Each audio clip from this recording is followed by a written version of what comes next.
Yooyaan malee yooyaan dhaggeeffattoota fi hordoftoota BBC Afaan Oromoo nageenyi badhaadha babaroo fafayyaa kun sagantaa BBC Afaan Oromoo kan stuudiyoo keenya Nairobi irraa isaan dhaqqabu maqaan kee Asli Galgalooti arraa keessummaa qabanee sadii dhiyaannaa keessummaan keenya xiinxalaa siyaasaa Haji Jowar Mohammad arraa stuudiyoo keenya keessatti wanti nurraa haasofnu haal siyaasaa Itoophiyaa keessa jirtu hiree siyaasa Oromoo fi garfuul duraatti inni maan qabatee Oromoof dhiyaata yookiin siyaasaan isaa maan keessa jirtee ka jedhirra an Asli Galgalooti waayilkiyya ammayyuu waliin jira ammayyuu Ayya ulfaadhu Asli anaaf si waliin taanee Jowar Mohammad wajjin turtii taasifna dhimmoota akkuma immoo dhimma siyaasa Itoophiyaa akkasumas immoo kan Oromiyaa fi kan naannichaa dabalatee dhimmoota garaagaraa irratti kan gaafannu Jowar Mohammad bagaan dhufte. Baga nagaa walitti deebine ittiin goggaa jaamu torba dura dhugaa dhufee ture. Tuuneetiin natti fakkaata. Anis dulloomee isinis babal'attanii baay'atanii na eedan. Galatoomaa isanillee hordoftoota Facebook irratti gaafii keessan akkuma argine isanillee gaafii san ergitan isanii dubbisna. Kaan ammoo akkuma sagantaan keenya deemuun isanillee gaafii keessan ergachuu dandeettanii. Jawar yoo gaafii keenya jalqabne ati nam siyaasaa beekamaa Itoophiyaa keessa addunyaa keessallee guddoo beekamu waggaa 3 dura eegimanidhaatii baatamu guddum callifte. Afuur baafachuuf moo maanta dhalate? Ndulloomere. Kuma yeroo adda addaatti jetti yeroo mana dhaabootti biisuu rakkoo hamaa keessa turte. Mana hidhaas taa'ee waan yaadaa tureef yoo bahe maaliin godha kan jedhu mari'achaa turre baqqalaa wajjinis. Kanaaf yeroo san lolli Tigraay reefu xiqqoo hara galfata. Oromiyaa keessas lola hamaa ture. Namoonni akka keenya baanee dubbachuun ibidda belbelaa jiru irratti boba'aa dabaluu waan ta'eef callisuudhaan duuda duuban haala nageenya irratti qaamota walolaa jiran dhiibbaa gochuudhaan amansiisuudhaan akkasumas hawaasa addunyaa gama dippiloomaasiitiin tumsa godhanii biyyatti gara akka deebisuudhaaf callisuudhaan duubaan yaalii godhu wayya yaada jirurraa hin callise. Garuu dhiyeen kana deebistee haasa'uu jalqabde. Jalqabgaaf mana hidhaati baate wanti ati barreessitu illee jidduu dhaabbattee akka waan gartee nama araarsu akka miidiyaa isaa turte amma immoo dhiyeen kana baatee mootummaa kallattiin qeeqaa jirte. Maaltu jijjiirama? Kun siin jee biyya sanitti ajandaan guddaan kan ta'uu qabu nagaa. Waggoota lama walakkaa dabaraniif afaaniin haa callisu barreessuuf dubbachuu haa dhiisu malee hirmaannaa cimaan godhaa ture. Oromiyaa keessattis naannolee biraa keessattis araarri akka dhufuuf qaamota mootummaas kallattiidhaan qunnamaa humnoota dippiloomaasii biyya sana irratti dhiibbaa qabaachuu danda'an kan gama lixaa jiranis kan gama bahaa jiranis baha jiddu galeessaa jiranis biyyoota adda addaa keessa deemuudhaan hogganoota biyyoota arguudhaan qaamota dippiloomaasii arguudhaan hunduu gama isaaniitiin dhiibbaa akka godhu tumsa barbaachisaa akka nu godhu irratti hojjechaan ture. Dhiyeenya egaa Pretooriyaa irratti uummata Tigraay fi federaala booda araarri godhame booda hamma tokko abdiin ture. Amma garuu dhiyeenya kana wanneen argaa jiru gama nagaatti deebi'uudhaaf fedhiin akka hin jirre yeroo bitachuudhaaf malee rakkoo biyyattii marii araaraa dhugaatiin political settlement jennu saniin gara araara dhugaatti ce'uudhaaf fedhiin jiru guyyaarraa gara guyyaatti hir'achaa deemuu isaatiin arge. Kanaaf mootummaa sossoobuudhaan kadhachuudhaan amansiisuudhaan gama dirree nagaatti deemuun akka hin danda'amne waan hin waddeef gama hundaan dhiibbaa irratti godhu pireeshar irratti godhu origin barbaachisaa ta'e waan natti mul'ateef ana qofa osoo hin ta'in warri dhageettii qabnu hundumtuu nagaa kana buusuudhaaf dirqama guddaa kan qabu gahee guddaa kan qabu kan rincicaa jirus mootummaa waan ta'eef mootummaa irratti dhiibbaa godhuun barbaachisaa jedhee waan yaadeef gara sana deebi'e. Kanuma wal qabate tarii bakka amma jiru Naayiroobiidha. BBC Naayiroobii Keeniyaadha jira. Jireenyi keessa erga yeroo dhiyootes Keeniyaa ta'eera. Maalii fi amma dhaggeeffattoonni keenya kana nu gaafadha jedhanii irra deddeebiidhaan nu barreessu. Jireenya baqaara jirta maaf Keeniyaa filattee kana dura Itoophiyaa seentu reeffa kiyya qofatu ba'a Itoophiyaadha jettee turte. Ana mallee jiraatuma Itoophiyaati. Itoophiyaan jiraadha garuu Keeniyaa irraa hin hojjedha. Keeniyaan biyya bareedduudha. Biyya hojiin baay'ee irratti godhamuu danda'u. Jiddugala dippiloomaasii naannoo kanaa taatee Finfinnee dursitee deemaa jirti. Hojiin kiyya immoo hojii kana waan hojiin dhuunfaa kiyya hojii hariiroo addunyaatiin international relation wal qabatu waan ta'eef Finfinnee caalaa asitti sochiin irra mijata. Kanaaf as jira malee baqadheetti miti. Yeroo yeroon ji'aan akkas Finfinnee deddeebi'a maatiin kiyya jiru malee baqadheetti miti. Kana dubboo Baqqala Garbaan nageenya kiyyaaf na yaadda jedhanii Ameerikaa dhaqanii gasii galtummaa gaafachuu isaanii ifa godhaniiru tarii rakkoo yaaddoo nageenyaa qabdaati. Yaaddoo nageenyaa nama dulloome kana caalaa na hidhanii kana booda du'uma yoon du'es waan gaabbii guddaa irraan qabu sanii migaanaas na galche dhugaadhaa akka inni dhaabayeen gaaf tokko gara irreecha hoggan deemu jeequmsa guddaa uumanii ijoolleen eegdus gara waggaa tokko hidhan. San booda waahillan paartii keessa wajjin jirruuf manguddoota biyyaanis mari'annee biyya san keessatti yaaliin gaafsan godhan deebisanii jeequmsa galchuudhaaf. Akkuma isin jee yeroo hidhaa ba'etti sababa kiyyaan rakkoon tokkollee rakkoon biyya sanitti akka deebi'u hin barbaanne. Kanaaf gama Naayiroobii socho'uun hojii kiyyaafillee akka irra wayyaa asit sosocho'ee namoota arguu hin danda'a. Finfinneetti sosocho'ee nama arguun baay'ee ulfaataa ture. Kanaaf hojii kiyyaaf akkasumas immoo sababa kiyyaan rakkoon biraa kan uumamne jechuun fin biyya kana filadhe jechuudha. Gam siyaasa yoo deebinee wanni ati reef wanni an dubbachuu jalqabee fi dhiibbaa siyaasaa uumuu fi rakkoon Oromiyaa keessa jirtu mootummaan fakkeessuu malee marii araara kana fedhii isaa buusuu akka hin qabne dubbatte. Fakkeenyaaf Oromiyaa keessatti rakkoon guddoon jirtu mootummaa fi waraana bilisummaa Oromoo jidduutti. Dhiyeen kan kati barreessitee ka fedhii hin qabne mootummaa malee waraana bilisummaa Oromootiin itti jette. Qabii kun lamaan akka waliin dhageen akka daariin buune maaltu danqa? Garaagarummaa qaban turani. Marsaalee lamaan Tanzaaniyaatti godhames hordofaan ture. Qaaman akka namni jedhu achiin turre garuu haala mijeessuu keessatti keessan ture. Wal shakkii fi wal hubannaa dhabuun gamalachuun jira. Dhiheenya kana garuu marsaa sadaffaa akka godhamuuf yaaliin dippiloomaatota bal'aan godhamaa ture. Yaalii san kan dide waraana bilisummaa Oromooti miti. Kun mootummaadha. Sobuun hin barbaachisu jechuudha. Dhugaadha sossobnee maal goonee araarsuudhaaf hin yaalama. Yeroo ammaa garuu hin barbaachisu waraanaan cabsinaa gariin harka kennee nutti galaa jira. Kan ni cabsina jee kan marii araaraa hin barbaadu jee mootummaa Itoophiyaati. Kun waan dhoofamuu qabu miti jechuudha. Maaliif irra qaqqabaa yoo deemnu taate fafakkeessan akkasii sun inumaa humna itti horaa dhokachaa akka deeman godhaa jira. Kana saaxilu san qofa osoo hin ta'in naannoo Amaaraatti illee humnoonni naannoo Amaaraa araaraaf qophii qabnaa jedhan. Ani yaadattan barreesseen ture humnoonni naannoo Amaaraa araaraaf qophii ta'uu qabu jennee dhiibbaa yeroo goonutti dippiloomaatonni dhaqanii yeroo gaafatan toleedha isaan. Kan duuba deebi'ee chirichaaruudhaan tokko tokko wajjin tokko tokkoon keessaa bitachuu barbaadu ka araara dhugaadhaatiif gattaa'uun barbaade mootummaadha. Mootummaan amma jiru waan barbaadu maal seete? Lola kan Oromiyaattis, Amaarattis, Tigreettis ka uumamuu dura garaagarummaa siyaasattu gara qawweetti nama geesse. Qawween uummata keessaa baatee nageenya akka uumamuu ka barbaadamu taate sababni ijoon sababni bu'uura lolatti nu geesse suni furamuu qaba. Mootummaan kana furuun barbaadu. Mootummaan maal barbaada? Cinaadha fangoo kennee, cinaadha mallaqa kennee, kaan sossobee, kaan dirqisiisee harka kennisiisuu barbaada malee gadi taa'ee marii araaraa gochuun barbaadu. Kun immoo gaaf tokko Jawar galfachuu danda'a, gaaf tokko Ammayyuu galfachuu danda'a, gaaf kan Aslii galfachuu danda'a. Garuu lola biyyattiitiif sababa kan ta'e rakkoo siyaasaa furuudhaaf mootummaan ammatti fedhii hin qabu jechuudha. Garuu uummanni galuu jira, waraanni garuu jira akka gabaas garaagaraa irratti arginutti godinoota garaagaraa irraa waraanni bilisummaa Oromoo galuu jira jedhanii gabaasanii kunin jijjiirama fiduu danda'a nageenya Oromiyaa keessatti fakkeenyaaf naga buusuu danda'a. Waan tokko ifa ta'uu qaba. Ani Oromiyaa keessatti Itoophiyaa keessatti nam tokko qawwee qabatee bosona keessatti akka hin barbaadu. Osoo hunduu galeen barbaada. Har'a warri mootummaa nagaa jettee inni jettu tuni gaafa dubbii waraana bilisummaa Oromoo kaasuun biyya alaan ture. Abiy Ahmad aangoo qabatee ji'a tokko hin turre.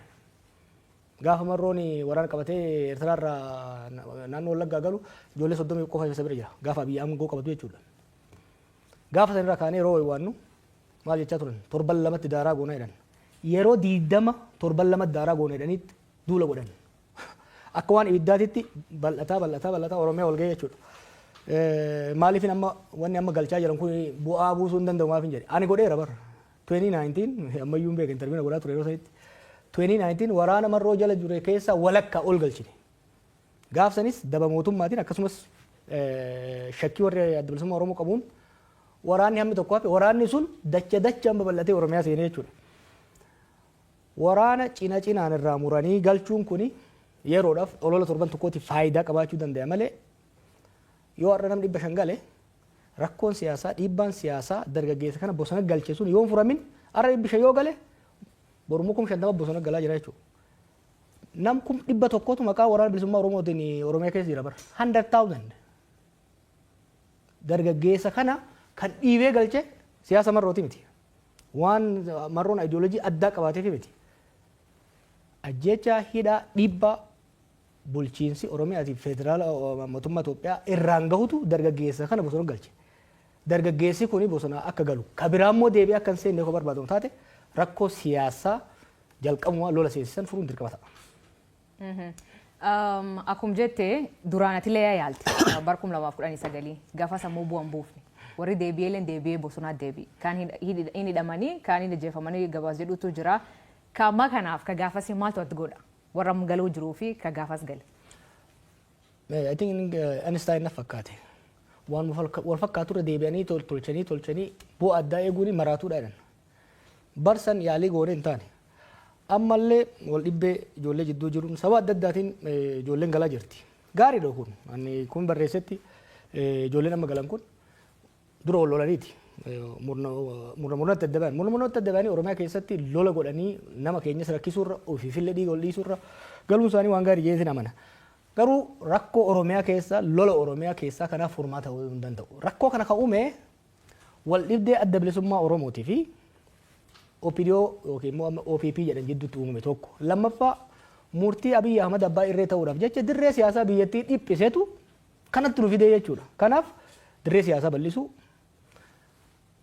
marii araaraa wal amantaa humnoota siyaasaa jidduutti. Abbaa OPDO jidduu qofa miti. Murnoota Amaaraa wajjinis, murnoota Tigraay wajjinis rakkoolee siyaasaa mariidhaan political bargain godhanii yoo kan furiin taate kaarra bosona jiru yoo gale borummoo kala dachaadhaan galaa jechuudha. Remember abaa'oo kan hoogganaa ture Daawud Ibsaatii fi Abdii Raggaasaati. Daawud Ibsaa siyaasaa hooggana. Abdii Raggaasaa ajajaa waraanaa ture.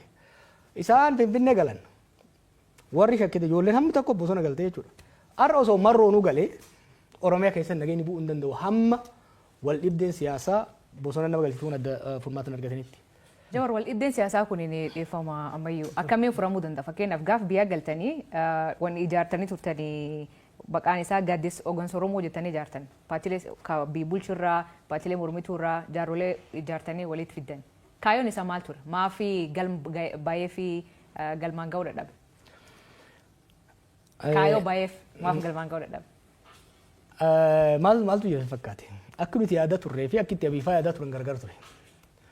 Nuyi sirni abbaa irree EPRDF dadhabee kufe qabsoo uummataatiin kufe warri jijjiirama hoggannee gara fuulduraa dhufes nu warri jijjiirama finnesi amma booda walii tumsine wal hubanne walii obsine biyya gara dimokiraasii ceesa hawwii jedhu qabna turre hawwii saniin deemaa turre. Isaan garuu karoora biraa qabaachaa turan ifa ture jalqabuma warraa jechuudha mormaan ture koo beektu. Adadaan isaan irree abbaa irrummaa cimsachaa deeman.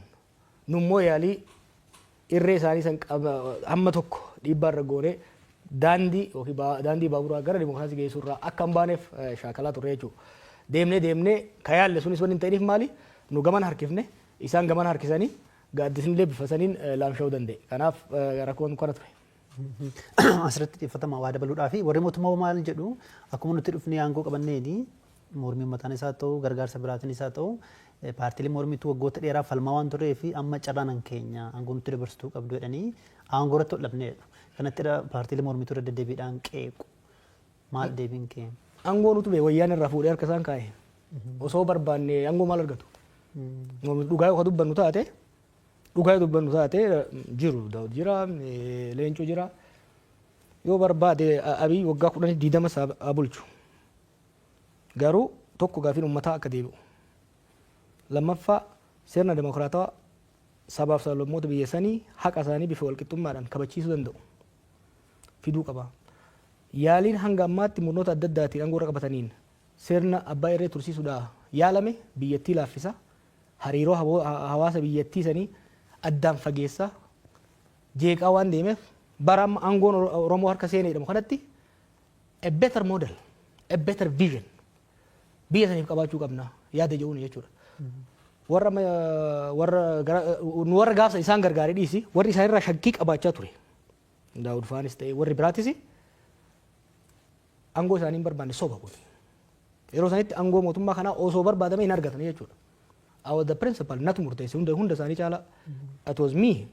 OPDO'n keessaa humni jijjiiramaa aangoo qabachuu qabaa jennee kitaaba keessatti nagartan. Warra TPLF wajjin negoshee goone ugee bittu sam. Hin turre bara isaan hin sobu warri garaagarummaa qabna hogganoota Oromoo bifa adda addaa wajjin jiran. Kanarratti garuu namni yeroo sanitti aangoo nuu kennaa jedheen hin jiru. Bakki wal dhibdeen dhufe maali kallattii gara fuulduraa irratti isaan sirna abbaa irree ijaaruu barbaadan humnoonni biraa garuu lakki sirni abbaa irree hanga ammaa murnoota TPLFnis, murnoota Dargiinis, murnoota Haile Sillaaseenis yaalame biyyatti ni miidha malee hin fayyadne. Kanaaf gara dimokiraasii ceenaadha. Garaagarummaan guddaan kanarraa dhufe. Amma haala amma jiruun tarii paartiileen mormituu siyaasaa turan ibsa baasu malee sochiidhuma irra iyyuu jiranii jedhanii qeequ. Ati akka hoogganaa paartii mormituutti maadha deebiin kee tarii isumaan wal qabsiistee immoo ministeerri muummee Abiy gara aangootti yeroo dhufanii malti paartii dimokiraasiin akka babal'atu akka utubam deddeebiidhaan dubbataa turanii sun booda keessa akka ta'an jirre argaati jirra. Gara akka paartii mormituutti eessa jirtu sun sochiin keessan maalirra jira? Paartii mormituu akkan sochoo EPRDF duraa akkan sochoo ni danqa ture. Kuni garuu mootummaa durriyootaati. Sochii mootummaa shiftootaati durriyoota qofa miti. Fakkeenyaaf kaafaawwan wajjira qabu ture naqabteerra.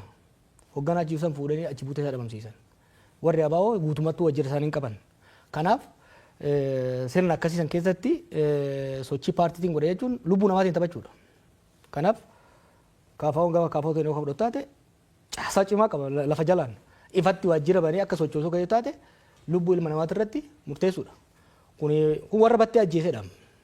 How can somebody kill battee? Nama sirna battee ajjeesee irra biratti ammayyuudhaan dhaqiitii ambotti waajjira baniiti kaafaa bakka bu'u jechuun guyyaa adii du'a sirratti muree ilmaan kee immoo yataama gochuudha. Kanaaf kan sochiin paartii hin jirre malee paartiileen jajjaboon jiru. Ammallee jiru caasaas qabu. Caasaa san garuu lafa jala hojjenna malee ifatti baafnee yoo hojjennu taate ilma namaa fichisiisuudha. Kan gama dimokiraasii malti paartii jettee Abiy Ahmed dhiiga isaa keessa wanni dimokiraasii jedhu hin jiru. This was very clear to me gaafa inni Ameerikaa dhufee waliin haasofne. Maal haasoftan yeroo starii? Yeroo TPLF was negotiate godhaa ture yeroo sanitti. Maqaan isaa waggaa dhufu nama amansiisuudhaaf gara Ameerikaa dhufee ture. Bilbilaan waggaa haasofnu I think on the second phone call sirna mootii ijaaruu malee sirna dimokiraasii ijaaruudhaaf hawwis karooras fedhiis akka hin qabne naa ifa ture. Jechuudha. Yoo yaadattan wanni mormaa ture kanarraa. Ergan biyya dhaqee immoo itti dhiyaadhee baay'ee yaale. Namni Abiy sirna dimokiraasiidhaaf fedhii qaba jedhu yoo jiraate nama sa'aatii akkasii wajjin haasa'in qofa jechuudha. Kan ammoo jahan dabre kanatti qabatamaa waan agarreedha. Akkuma jecha Jawar kitaaba keessatti walgahii kan keetiif kaabii bal'inaan ibsita. Gaafa inni Ameerikaa dhufe wantoota keessa ibsitu namni achiin akka hoogganaa Prime Minister biyyattii ta'uu isan feetan akka warra gaafa sochii sun geggeessetti Lammaa Magarsaa yaaddanii Abiyyiin ammoo gaafas akka Chief of Staff ta'uutti jetteen atin. Sunitti rakkoo sanii ta'e sunitti relationshipiin keessa akka hin hojjenne yookiin haaloo si ba'uuf fakkeenya hidhamti fa'aa jettee yaadda? Garaagarummaan keenya fundamentaalii Oromiyaa fi Itoophiyaa ani uumuu barbaadu akka uumamtu barbaaduu fi Abiy uumuu barbaadu garagara. Ani Itoophiyaa fi Oromiyaa ummattoonni isii keessa jiran haqi isaanii eegamee wal marii negotiation hogganoota isaanii gidduutti godhamuun sirni dimokiraatawaa sabdaneessaa itti ijaaramu uumuuf hin qabsaa ijoollummaa kiyyarraa kaasee. Abiy immoo abjuu haadha isaatirraa kaasee mootii Itoophiyaa ta'uu mootii qorkee sirna abbaa irree ka gubbarraa inni gattaa'ee hamma qabaleetitti namni isa faarsaa isaan dhaatataa jiraatu ijaaruu barbaada. That was very clear to me from day zero. Yeroo sadamma namoota hundatti ibsaan ture. Including maatiin kiyyaa'u boleetiin xiyyeeta akka amma egaa namni hedduu mirgaa inni gara aangootti dhufusanii qeequu itti fufnaa aboon irraa callisii nu amma Oromoon aangoo nu qabatee jira. Mee kanumallee rahaa ittiin goona ittiin gammanna dhiisii naan jechaa ture.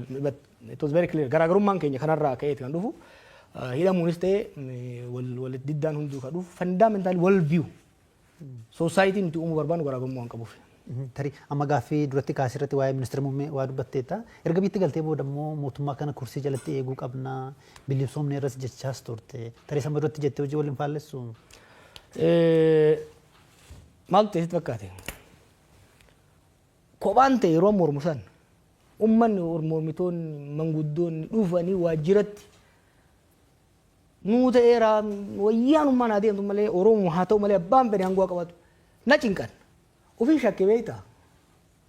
Inni naaftee ufii fangoo barbaadde ufii shakkuun dhiiroo yoo sirba mammaasa Oromoo tokko jira beekta. Umarii sirba na fakkaate 11 ta'anii hojiin manaa bayanii 10 garana godhee tokko godhee eenyuun maraatee isaan beekamu. Ufii shakkii I said maybe I'm wrong. maybe waan hin agarree gurbaa kanarratti uummanni argaa jira. So let me give it. Jiru warri amma kana waliin haasofnee murteessine. Let me give it a try. Akkasii okay. Yoo adattan gaafa inni aangoo qabate boleessi aangoo qabattee mi'aayee wanda dabarte amma dandeenyu walaa gargaaru. I decided okay gufuu ta'uu hin danda'u. Waan hin beeku hojjennoo kee kun jiru ta'e hamma danda'een haa tumsu. Yaada yoo inni biyya gale waggaa tokko oliif day and night gargaaraan ture karaa deebisuudhaaf hammama yaalaa deebiin garuu milkaa'uu hin dandeenye. Kanaaf nan rakkadhe gaafas I have to try something. Saniif inni jedhe. Asilitti dabarsuu kun dura akkanuma siyaasa tokkotti Itoophiyaa bulchuuf yaada qabdaa? Yoo jara kanarra hafte dhugaan siin jaa. Maal jechuu?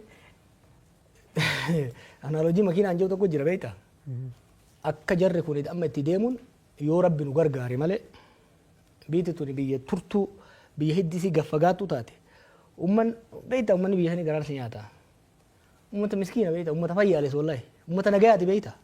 Biyya kanatti agartanii waggaa taaksiin parsantii 2 waggaatti dabalamu akkatti biyya raasan 42% gaazaa irratti saantiimii 10 waggaa dabalame. Uummanni isaanii yeroo ammaa kana taaksii parsantii 300 hanga 1,000tti dabalanii milishaan miila bitaatiin isa dhiitaa uummanni kuni biyyi irratti hin diigamanii hamtuun kana caalaa natti hin dhufin yaada jirurraa ka'eeti nagayaan bula jechuudha. Uummanni sun garaa nama nyaata. Kanaaf hamma danda'een biyyi tuni sirna kanarraa akka haftu. We need to have a country. We need to save our country. Missioning generation kana is to save Ethiopia from Abiy Ahmed. Maaliif akkaataa jarri kun keessattuu Abiy fi murni isa wajjin deeman ittiin deemaa jiranii we might not have a country eega isaan deeman booda. Laali warri TPLF fi warri Malasillee hamtu turan. I fought them. I know them very closely. Nan beeka jarsanis. Jarri suni in kijibanii yoo kijiban garuu kijiba san si amansiisuuf kijiban malee in amanan. Jarri kuni kijiba si kijiban san ifiifillee amanan. Jaalama dura biyyan ture. Argeen ture qondaalota gurguddoo. What's very scary wanni nama sodaachisu waa biyya sanii amma fagoo kana seettanii gaazexeessota waan biyya sanii waan aga hubattan baay'ee jira. Waa'ee diinagdee waggaatti kaafte akka waan dammaaf aanan mana hunda keessa yaa'aa jiru. Qananiin biyya hunda ol ga'ee maal rakkoon diinagdee ati haasaa jirtu. Ilmi namaa garuu Finfinnee magaalaa jidduutti waan nyaatu hin qabu. Gaafan dhaqee jaarsaa jaartiin tokko arge. Jaarsi doktora waggaa 15 hojjeteera. Jaartiin narsiidha waggaa 10 hojjetteerti. Remember the highest earning professionals. Ijoollee fi waan ittiin barsiisan ufiifummoo waan ittiin even ijoolleedhaaf nyaata gahaa ittiin geessan rakkataa jira jechuudha. Rakkoo akkasiisan keessatti akka waan qananiin jirutti deemaa jiran jechuudha. Naannoon Amaaraa practically harka mootummaan jiru. Oromiyaan practically harka mootummaan jiru. Haala kana keessatti qondaalonni mootummaa waggaa agartu akka waan tokko rakkoon biyya sana hin jirretti haasa'u jechuudha. This willful ignorance is extremely scary. Ai dhagarni qondaalota mootummaa biyyoota adda wajjin nan hojjedhan arga. Observing godha abbootii irreetii hamma dimokiraasii social dimokiraatota Iskaandeebiyaa jiranitti. Garuu murna akka jara kana ka of wallaale saamicha qofa malee ifiif saamuun alatti biiti harkatti dhumte Finfinneetti galte. The state has shrunk. State capacity mootummaa tokko sirna mootummaa tokko kan meejor godhamu lafa biyya san keessa jirtu keessa hammamta akka to'ata. Humna mootummaa alatti humni biraa hidhatee socho'u jiraachuu hanqisuudha. With all the measurement the state is shrinking. Finfinneef naannoo isii qofarratti ta'uun ifa irra dhaabanii calaqqisiisaa oolan tanaa alatti harka isaaniitti baateerti biitti. Garuu harka kennaa bahaa jirti jedhanii muddamanii waa sirreessuudhaaf osoo deemanii beektaa yeroo kan itaafi. Akka waan tokkoon uumamnetti akka biyyi sun qananii keessa jirtutti hamma bahaa dhihatti biitti nagaa qabdutti haasayan jechuudha. Kuni baay'ee nama sodaachisa. Kanaaf hamma danda'ametti wal gargaaranii jara kanarratti dhiibbaa godhanii karaarratti akka deebi'an yaalu yoo kan danda'amne taate immoo biitti tun biyya tana qabatanii qilee dhaquun jara kanaan oolamu. Biyya tana qabatanii qilee akka hin dhayne nu hunda fuudhanii qilee akka hin dhayne waan danda'ame hunda godhuu barbaachisa jechuudha. Imana obbo Jawar mootummaa dhiyeessu kana isaanillee gaafannee deebii isaanii isaniif dhiyeessina. Ammoo ammaatti waan ati akkuma sirnoota kaanii mootummaa kallee ofirraa mancaasuun qabsoon ofirra mancaasuun barbaachisaa jetti. Asiin dura qabsoo Oromoo geggeessanii turtan qabsoo qeerroo yookiin Oromoo protest yookiin mormii Oromoo geggeessanii turtan achiin mootummaa nam jiru aangootti dhufe. Kan aangoo irra kaasuuf sochiin akkasii hin hojjette jettee yaadda? Sochiin uummata sirna kamiifuu hin ta'a. Uummanni muuxannoo itti qabnan Oromoon beeke. Beektaa of dagatanii. Akkani dhaabeen qondaaltu argaan ture. Seenaa faasitti immoo barbaadan deebi'anii akka itti qabsaanii wayyaanee ofirraa kaasan. Warra wayyaaneen qe'ee keessaa guurtee ergachaa aangoo tursiiftetu qabsoo ummataatiin, qabsoo qonnaan bulaatiin, qabsoo barataatiin aangoo irratti ol ba'ee arga deebi'ee uummata irratti qoosuu barbaada. Sirna kamiyyuu ani sirna mancaasuutti namanu jecha jetteef. I believe in reform. I don't believe in revolution. Revolution jechuun warraaqsa jechuun sirna tokko hundeen buqqaasanii haaraa irra dhaabuudha. That's destructive biyya tokkoof. Saniifin sirni EPRDF sirni wayyaanee guututti akka diigamurra dhiibbaa godhamuun dirqisiifamee gara karaa jijjiiramatti akka seenuuf ka jedhu tarsiimuu fudhannee jechuudha. Ammas taanaan sirna mancaasuu waan jedhutu namanu. Sirna abbaa irree jalatti immoo gateettii ofirra kaayanii jilbifachuutti si namanu jechuudha. Kanaaf hamma danda'ametti beekna kana immoo qaroo muuxannoo itti qabna. Har'a dhiisi kaleessa gaafa muuxannoo guddaa hin qabne qabsoon nagayaa hin hojjetu yoo yaadattan mootummaan maal jedhan mootummaan simbiraa miti dhagaan hin bu'u yeroo yaa'u turanittis dunuunfannetti deemne dhaloonni nu duubaan dhufe immoo nu jaalaa qarmaadha. Nu jaalaa qarmaa nu caalaa bilchaataadha. Wanni nama jechaa jiru maali? Kuni waamicha mootummaadhaaf. Karaan amma deemaa jiran kun Itoophiyaas kasaarsa isaanis kasaarsa salphinaaf kaanii Oromoo immoo salphinatti fidaa jiran Oromootti diina baay'isaa jiran saamichi tuffiin diigumsi isaan biyya irratti geessaa jiran kun Oromoo bitaa mirgaan diinatti baay'isaa jira. Oromoon diina baay'ifachuudhaaf hin qabsoofne. Oromoon sirna gita bittoota kaleessaa kan irratti qabsaa'eef Amaara keessaa waan bayaniif Tigree keessaa waan bayaniif son ta'in miidhaan narra gahuu narraa dhaabatee saba hundaa wajjin walqixa ta'ee qabsaa'uu jiraachuun barbaada. Sirna dimokiraatawaa, sirna federaalawaa kan hanqee kiyyatti ittiin bulchu, kan kunis qe'ee ofiitti ittiin bulchu, sadarkaa federaalatti immoo wal kabanyee wal jaalannee waliin bullu jaarrachuun barbaada. Har'a maqaa Oromoo dahataniit keessattuu deenjariin amma deemaa jiru. Oromootti fayyadamti. Kan irraa kan si gaafachuu barbaade mootummaan kun kan jedhamu mootummaa Oromoo jedhan. Namni hedduun akkasiin jedhee yaama warri biyya keessaa fi warri biyyoolaaleen mootummaan Itoophiyaan bulchuu jiru mootummaa Oromoo jedhan. Mootummaa Oromoo jechuun kun uummata Oromoof bu'aa yookiin miidhaa qaba. Wanni hin haalamne jarri aangoo irra jiru Abiy irraa kaasee Oromoodha. San qofa osoo hin ta'in qabsoo Oromootiin aangoo irra bayan. Kanaaf Oromii alagaan ka biyya keessaas ka fagoos hoo laalu warra Oromoon aangoo irra baase jarri kun Oromoodha. Jee mootummaa Oromoo jee ilaaluunsaa waan nu ajaa'ibu qabu miti. Garuu sirni tokko mootummaa Oromoo yookiin immoo mootummaa saba kanaa kan jedhamuu danda'u yoo uummanni sun naata jedhee filatee aangoo irra baasee jechuudha. Kanaafuu mootummaa murna Oromootiin jedhanan. Mootummaa Abiy, mootummaa murna Oromootiin mootummaa Abiy jettee yoo keesseen alatti mootummaa Oromoo jettu. Garuu hubannaan sabni biraa godhu kun humna lama jira mootummaa Oromoo kana ka oofu. Tokko warra Oromoo amalee cabsuu barbaadan, Oromoo qaanyeessuu barbaadan, warra Oromoo mataa qabsiisuu barbaadan ture, warra taranyaa hidhee deemuu barbaadu. Kun warra murnaati. Hojii hojjetan kana yoo ilaalte amma haasaa Oromoo waggaa walitti qaban haasayan. Akka waan Oromoo fayyadanitti, akka waan Oromoon faayidaa addaa qabutti dhiyeessu oromummaa mootummaa kun. Kuni Oromoodhaaf rakkoo guddaa uumuu danda'a. Maaliif xuriin sirnichaa sabarratti dhufuu danda'a jechuudha. Kanaaf uummanni keenya of eeggannoo guddaadhaan itti deemuu danda'uu qaba. Uummanni keenya dirqama guddaa qaba jechuudha. Laal kaleessa gateettii Oromootiin aangootti bayan. Egaa aangootti bayatan booda humnoota Amaaraa maqaa Itoophiyaatiin faarsaa sobaa uf jala diriirsanitti humnoota siyaasaa Oromootii fi humnoota siyaasaa Tigraay rukutan. Amma immoo waggaa humnoota Tigraay wajjin nagaa buusanii humnoota Amaaraatiin wal lolan Oromoo jalatti dahatanitti maqaa Oromootiin of dhoksaa of haguuganii Amaaraa cabsuu barbaadan. Humnoota siyaasaa Amaaraa wajjin garaagarummaa yeroo dheeraa qabna. Mootonni isaan keessaa bayan miidhaa guddaa saba keenya irraan gahan. Nuyi garuu Amaararraa haaloo bahuu irraa hajaan qabna. Nuti Amaaraa wajjin daangaa bal'aa waliin qabna. hariiroo yeroo dheeraa waliin qabne garaagarummaa qabnu falmiidhaan furanna. Garuu sirna abbaa irree tokko bira dhaabannee Amaara cabsu Tigree cabsu waan jedhu hin qabnu jechuudha. Itoophiyaan kaleessa maal jechaa turre? Itoophiyaan Oromoodhaaf hin taane namuufuu hin taatu jechaa turre gaafa qabsoofne. Har'a immoo Itoophiyaan Amaaraan hin taane Oromoodhaaf hin taatu. Itoophiyaan Tigreedhaaf hin taane Oromoodhaaf hin taatu. Itoophiyaan Oromoodhaaf taatu ka isaafis nagaa kennitu, ka haqa isaa eeyyitu, ka Amaaraafis haqa isaa eeyyitu, Amaaraafis nagaa eeysiftu. Takkan Tigreefis taatu, kan Somaaleefis taatutu barbaadna nuti. Nuti maqaa keenyaan maqaa Oromootiin abbaan fedhe ol ba'ee saba biraa akka cunqursu hin barbaadu. Maaliif nutu akkas ta'aa ture kaleessa. Kalee murni Amaara keessaa ba'e Amaara keessa dahatee maqaa Itoophiyaatiin uummata keenya cafaqaa ture.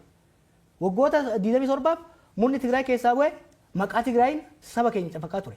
Har'a immoo madaan nurra gahe maddaa saba biraatti irra gahuu hin hayyamnu jechuudha. Kan dura dhaabachuu qabna. Maaliif kana yoo callifne rakkoo uummata Tigraay irra gahe hubachuun barbaachisaadha. Boru gaafa sirni kun kufu waliin akka hin kufne. Garee Alawaayitii jedhamu jira Siiriyaa keessa. Waggaa 50 wayiif maatiin Alasad isaaniin of marsee maqaa isaaniitiin uummata saba bal'aa biyyattii cunqursaa ture. Har'a yeroo isaan kufan uummanni sun rakkina hamaaf saaxilame jechuudha. Kanaaf Oromoon sirni kun gaafa kufu maqaa isaa nyaatee akka hin kufne of eeggannoo guddaa godhuu qaba jechuudha. Amma filannoo biyyaalessaa waggaa dhufu taasifama jedhamee eegama. Ni hirmaatta akka paartiitti jechuu kiyya. Achiin nu haa gahu. Inuma keenya jedhee haa gahu. Filannoo kana dura irratti paartiin ati keessa miseensa turte boykoot godhee kun hin hirmaanne. Tarii filannoo ta'an irratti amma ilaalcha siyaasaa baay'ee dhiyeessaa jirta. Erga mana hidhaatii baatee booda immoo tasgabbooftee gidduu dhaabattee dubbataa turte. Egaa dhiyootti immoo mootummaa baay'ee qeeqaa jirta. Akka kana dura yeroo aktiviizummaa yookiin immoo ala teessee mootummaa qeeqaa turte sana fakkaata ilaalchi kee gaafa ilaalee jedhu. Tarii filannoo dhufu irratti hirmaachuun kee hagam mirkana yaada akkasii qabda.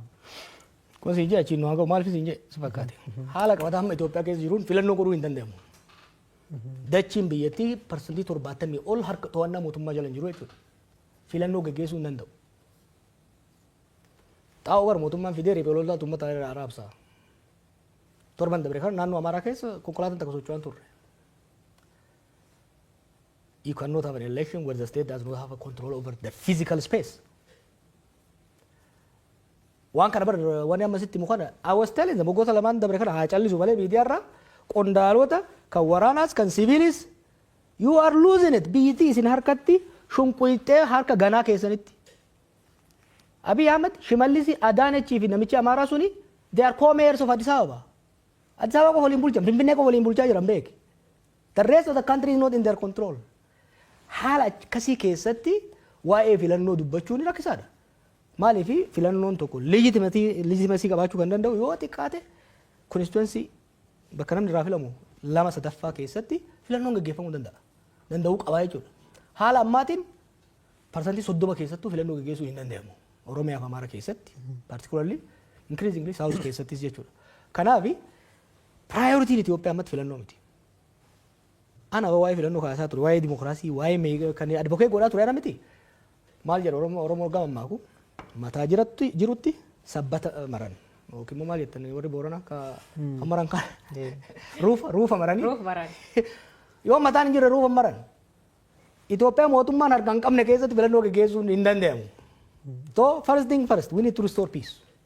Akkamii fiduu danda'u keessumaa keenyaaf naannoo Oromiyaa keessa walitti bu'iinsi jira waggaa 5 deemaa jira erga mootummaan humnoota federaalaallee bobbaasee waggaa 6 ta'eera naannoo Amaaraa keessas immoo erga waraanni Tigraay keessa dhumee booda deebi'ee hammaateera. Rakkoowwan walitti bu'iinsawwan naannolee lamaan keessa jiran keessaa kamtu furuuf cimaadha akkaminis immoo furamuu danda'a walitti bu'iinsawwan Itoophiyaa keessa jiran kun wantoonni ijoo hojjetamuu qaban maali akka nama siyaasa tokkotti tokko lama sadeetti wanni itti hirreessuu dandeessu. Furuudhaaf fedhiin jiraannan furuudhaaf laafaadha. Akkamiin? Biyyi sun carraa guddaa qabdi. Tokkoffaa namni lola ifatee jira. Maaliif lola ifatee fakkaate? Itoophiyaan lola keessa turteerti erguma uumamte irraa kaasee. Bara Haile Sillaasee lolli ture, bara Dargii lolli ture, bara IPRDF haamul xiqqaatu malee lolli ture. Lolli hagammaa godhamaa ture qarqara irratti. Ogadeen keessatti, gammoojjii Baalee fi Harargee keessatti, Eertiraa keessatti. Lolli waggaa 6 dabree kun immoo handhuura biyyattiitti godhamaa jira. Oromiyaa keessatti Shawaadha. Arsiidha. Amma lolli guddaan qarqara Wallaggaa hin jiru. Waraanni guddaan kan jiru godinoota Shawaa keessa, godinoota Arsii keessa, Gujii fi Baalee. Jiddu galeessa. Amaara keessa lolli eessa kan godhamaa jiru. Dur Amaarri PRP eessa Qaaraa garas gara daangaa Sudaanii lolaa ture. Tigraay soo taate qarqara ture. Amma lolli Amaaraa eessa godhamaa jira. Jiddu gala Gondar, jiddu gala Goojjam, Shawaa kaabaa keessatti godhamaa jira jechuudha. Lafa naannoon kun maali? Lafa oomishaan beekamu uummanni bal'aan keessa jiru jechuudha. Kanaaf durii gaafa lolli qarqarra godhamu uummattoonni Itoophiyaa jiddu galeessa jiran darbee ilmaan erganii sinqiin ergan. Amma garuu lolli qe'ee isaanii irratti godhamaa jira jechuudha. Kun uummata baay'ee nuffisiisee jira. Uummanni Itoophiyaa kan Oromiyaa keessa jirus, kan Amaara keessa jiru, kan Tigraay keessa jirus lola ifatee jira jechuudha. Akka kaleessatti naa cabsi. Uummanni Itoophiyaa keessatti maraatu saayikoosisii ture from 2019 to 2022. Amma sun fayye namni. Namni amma araara barbaada uummanni akka uummataatti. Lammaffaa riphee loltoonnis bifa yaadan san hin deemu akka hin dandeenye hubatanii jiran.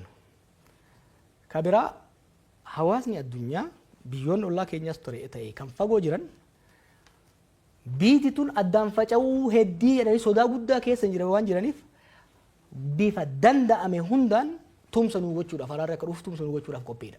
An kana waanin kallattiidhaan beekuuf dubbachuu hin danda'a jechuudha. Kanaaf biyya keessatti there is a peace market uummata jidduu. Biyya alaatti deeggarsa cimaa argachuu dandeenya araara fiduudhaaf. Maaliif biyyi Itoophiyaa jedhamtu kun akka facaatu kan barbaadu hin jiru. Ollaadhaa Keeniyaan hin barbaaddu, ollaadhaa kuun hin barbaadan naannoo kanatti Sudaan jigdeetti, Soomaaliyaan rakkoo qabdi, Itoophiyaan naannoon kun hundi hin diigamaa jechuudha. Saba kanaaf biyyoonni ollaatis nageenya akka dhufu barbaadan. Even biyyoonni Arabaa kassafaman kun yeroo baay'ee lola gargaaran. Haa ta'u malee wanni isaan Itoophiyaa irraa qaban food production nyaata. Yoo biyya isaas gabbooftee qonni kan qotamuu danda'u. Kanaaf biyyoonni Arabaatis yoo taate biyyoonni bahaa dhihaatis yoo kan taatu taate nagaa akka finnu barbaadan. Nagaa kan hin barbaanne mootummaadha. Kan ammoo waan isaan mormuu fi miti waan inni itti dhiyaate irraa dhagaye practically hojii isaan hojjetan guyyaa guyyaan waan hordofeef. Maaliif asirratti tarii waraana dhafee dhumoo wallaalummaatu kanatti oofe akka ilaalcha keetti. Beektaa aangoon maal si godha si fakkaate? Aangoon of tuulummaas duuma. Maaliif keessattuu sirna abbaa irree uumuu akka barbaaddu warra xiqqoo si xiixu dura warra si mormu ariita. Sanbooda warra gorsa atiin jaalanne si kennu ofirraa ariita. Sanbooda warra maqaa keetiin hadiraa dha'uu of marsita. Kanaafi informationii ati argattus kanuma si doongorsiisu kanuma si gowwoomsu qofa jechuudha. So maal ufa of tuulummaas duuma. Of tuulummaan immoo of wallaaluudha fida jechuudha. Ijoolleen teenya aangoo irra jirtu tuni of tuulummaa keessa dabartee of wallaaltee jirti. Biitti harkatti facaatee dhumtee jirti. Garuu isaan hoggaa walgaan hunda kabajamoo muumicha halaqa jechuun alatti hoggaan bira dhufan amma I'm sick of them amma ministeerota isaanii kana hoggaan bira dhufanii namatan hoggaa isa bira dhaqan kabajamoo muumicha jedhaniin odoo kana godhan biyya harka isaaniitti deemteetti maaliif nagaan barbaanne gaafa dura dubbiin abaa'oo ture eegaltu ijoolleen tun nama 200 geessu maal naan jedhan sitti fakkaate maaluma waa'ee abaa'oo kana cinqamtaati mallasuu bari maqaa abaa'oo sila Oromoo mormiin dhiisu mormiin aadaa isaa ta'eera ammallee jedhanii bar mormiin Oromoodhaaf aadaa ta'eera jarri kuni Oromoon tuni silaa nuuni mormuun ooltu mallas bari maqaa abaa'ootiin fayyadameeti abaa'oo Oromoo nama rakkiftuunda kabalee hidhatti nagaa aangoorra ture nulleen silaa Oromoon nu mormuun dhiiftu maqaa maal isaan ka yaadanii marroon gidaamii ture jedhanii yaadan. They did not understand the transformative impact of the 2018 change. Jijjiirama statein aangoon north irraa south shift godhuun seismic shiftii san hubachuu hin dandeenye. Structural change dhufaa biyya sanitti akkasuma addunyaa irratti waan jijjiiramaa deemaa jiru kana hubanne beektee gaafsan. Amma hoo maali? Amma waan baay'ee balleessanii jiran. Araaratti deemnee kan jennu taate nu harkaa diigamtu waan jedhu sodaatan aangoo dhabnaa hin rakkanna waan jedhan san keessa inni sodaarraa kan ka'e gara dhaabuu deemaa jiran. Garuu namni asadirraa barachuu danda'udha qaba. Baay'ee bareeda. Dhaggeeffattoota keenya egaa tamsaasa kallattii BBC Afaan Oromoo irratti jirra. Keessumaan keenya nama siyaasaa Jowar Mohammad qeeqa akkasumas himannaa garaa garaa mootummaa irratti dhiyeessaa jira Jowar Mohammad. Namoota siyaasaa paartii biyya bulchuu yookiin mootummaa Itoophiyaa keessa jiran yoo dubbachuu barbaadan balballi keenya banaadha. as dhiyaatanii yaada isaanii biraan ga'uu danda'u isaan keessummeessuuf qophiidha. Gaaffii nutti ce'uu dandeenya. Achirratti qondaalli mootummaa fe'e dhufee na wajjin haasa'u mormuu barbaannan I'm ready. Asitti isin duratti anytime abbaan fedhe dhufee factually waan an jedhu kun sirrii miti. Diinagdeen Itoophiyaa kufaan jiru. Waraanni biyyattii akka reermaatti nyaatee gombisaan jiru. I am desperately trying to save my people. Ummanni kiyya seerni kun ummata kiyya qabatee qilee kan dha'ineef inni yaalaa jira. Diinummaan qabu jibbarraan qabu.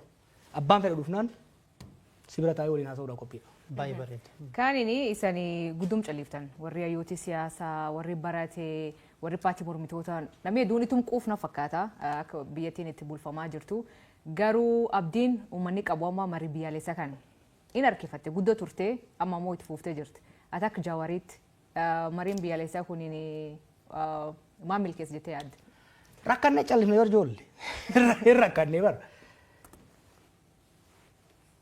Hin rakkanne. Dhugaan rakkanne beeki. Yoo kufan maqaa kennan kufan. Yoo itti dhiibne suuta kufaa jiran. Kan namni Oromoo waa beeku kan sirna kasan keessa jiru namni xiqqoo qalbii qabu. Ka haalli kun isa yaaddeessine ka hirribeessan kun hin jiru. Ka gammadee carrase hin jiru. I can speak for most of my people. Kuni kan hubachuu barbaachisaadha. Waa'ee marii biyyoolessaa yaani marii biyyoolessaa kuni waan gaafa biyyatti dhufne yaadattanii gaafa road map barbaachise ce'umsaaf. Gaafa jennu abii gadi ba'ee Jawar mirkaanee Facebook irra barreessaa isin immoo isa jala hojjanii jedhe. No, mirkaaneetii miti. I studied it. I studied transition. I spent my entire life. Jiruu kiyyaan irratti qorachaa ture. Gaafsan road map hin barbaachisu. Anis hin ceesise jedheet biyya qileetti galche. Warri waan marii biyyoolessaa kana 2018 akka dhufu barbaanne 2018 with evidence dokumentii inni itti kennine hin didan. Gaafa eega biyyatti daddabarte booda 2022 gadi hin baan. Okay. Hin turte garuu ammallee taatu bishaan kan jiga jalan boo'anii kanuma fee ol qabanii okay itti adeemnu sirnaan hojjedha. Mariin biyyoolessaa warra mariisisu gaafa filatan irraa kaasee warri mari'atu hedduu wal hubannoodhaan jaarsaa jaartii nu bare yoo wal lolan jaarsa lakkaayatan san irratti walii galanii malee abbammaan fedhe dhufee ka gara tokko jiru qofa dhufee araarsuu hin danda'u. Kanaa ta'u lammaffaa mariin kuni mariin biyyoolessaa yeroo lama ta'a. Tokko lolli akka hin dhufne hanqisuudhaaf. Lama eega lolli dhufe booda araara buusuudhaaf. Yeroo sanitti lolli ho'aan jira. Tigraay wajjin lolli godhamaa jira. Oromiyaa keessatti lolli godhamaa jira. Helaa jarana. Marii biyyoolessaa itti dhayina. Mee dura qawween sagalee qawwee haa dhaabbatu. Nagaa haa buufnu. San booda mariidhaan biyya tana baraarraa karaatti deebifna jenneen. Kaafaa hundi kana jedhe paartilee hundi kana jedhan. Didanii hogguma sana akkuma barbaadan cahanii jaaran. Paartileen gaafsan keessa seenanillee amma keessattuu paartileen gama Amaararraa dhufan ka gaafsan isaa wajjin turanillee amma loloo gaa'ee galu keessa ganii jiru jechuudha. Amma bare Abiyyi matu daawwitii keessa taa'ee ofiin mari'ate yoo ka ta'u taate malee mariin biyyoolessaa jiraachuu hin danda'u. Mariin biyyoolessaa tokko biyya tokko keessa biyya tokkotti nagaa buusuudhaaf biyya tokkotti araara uummanni akka walitti fayyuu fiduudhaaf eegalliinsa adeemsisaa barbaachisaadha. Amma akkuma hidhaabeen warra komishiinaroota kan hunda yaamee mana kiyyatti nagaafatanii waliin haasofne ammallee hamma torban dabareetti waliin dubbadhaan ture. Mariin biyyoolessaa itti namana biyyaaf gaariidha. Garuu akkaataan itti eegalanii fi akkaataan amma ittiin deeman of sobaa jiranii. Of sobaas biyya jiigsaa jiranii. Mariin biyyoolessaa amma san qofaa miti. Waa baay'ee balleessan. Dhimmi daangaatii fi eenyummaa akka furamuuf komishinii daangaa fi eenyummaa maqaadhaaf ijaaranii waggaa 3 lafarraa harkisanii odoo takkan hojjetin diigame. Marii araara biyyoolessaa jedhamu tokko ture komishinii araara biyyoolessaa waggaa ture malee ni meeqatti ba'e odoo bu'aan buusin.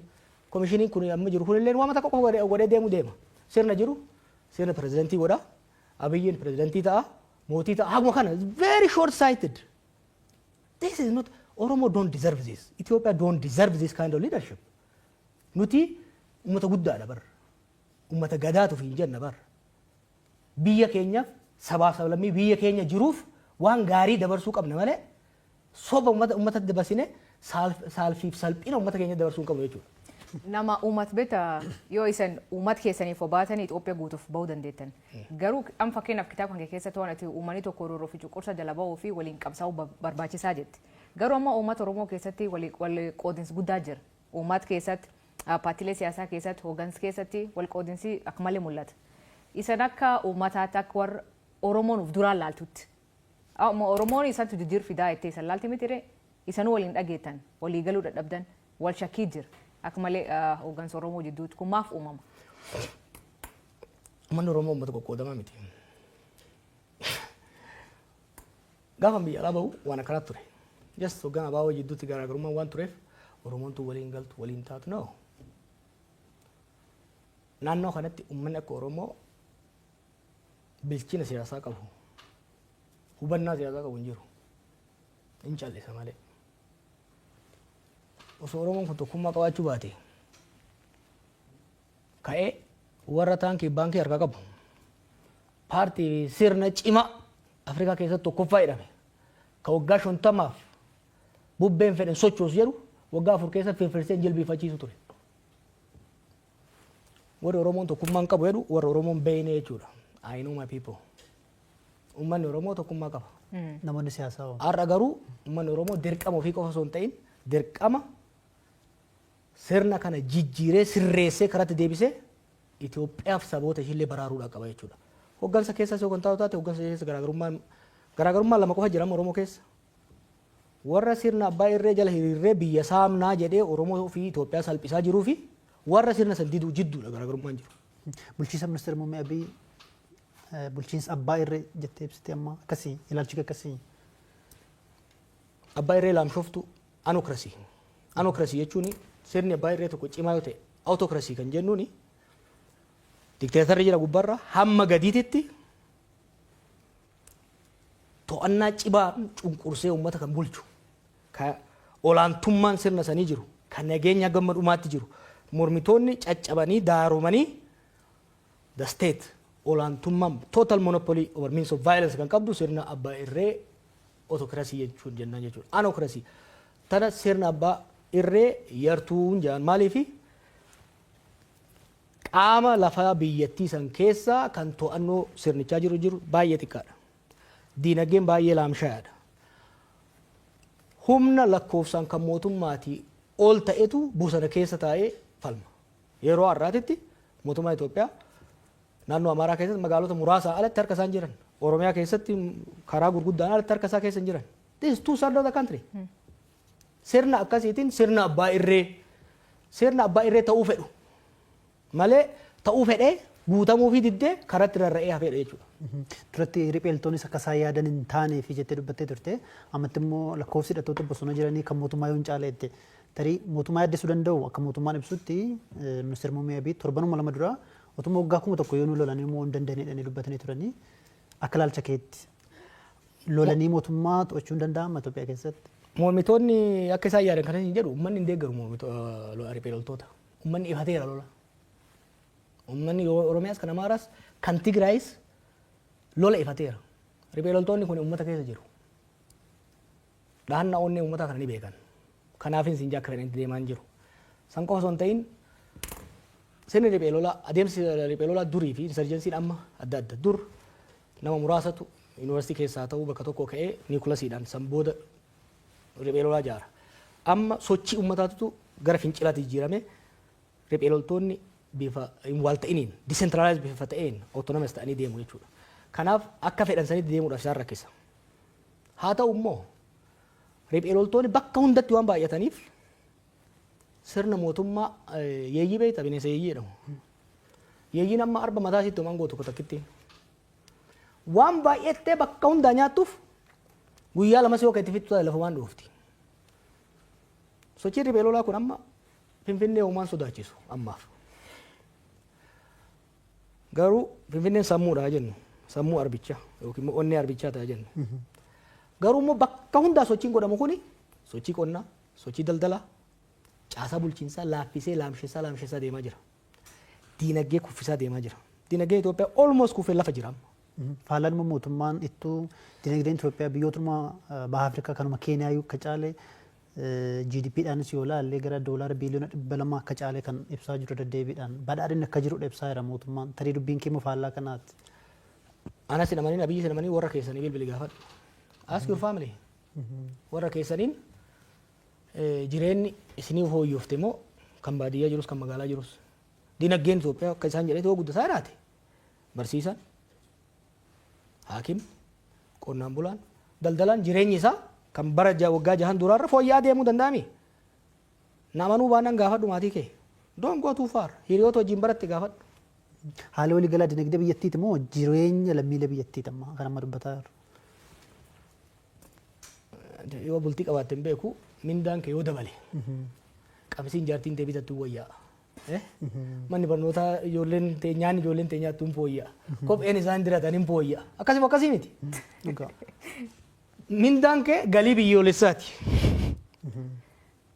Galii biyyoolessaati. Maal ta'aa jirti fakkaate?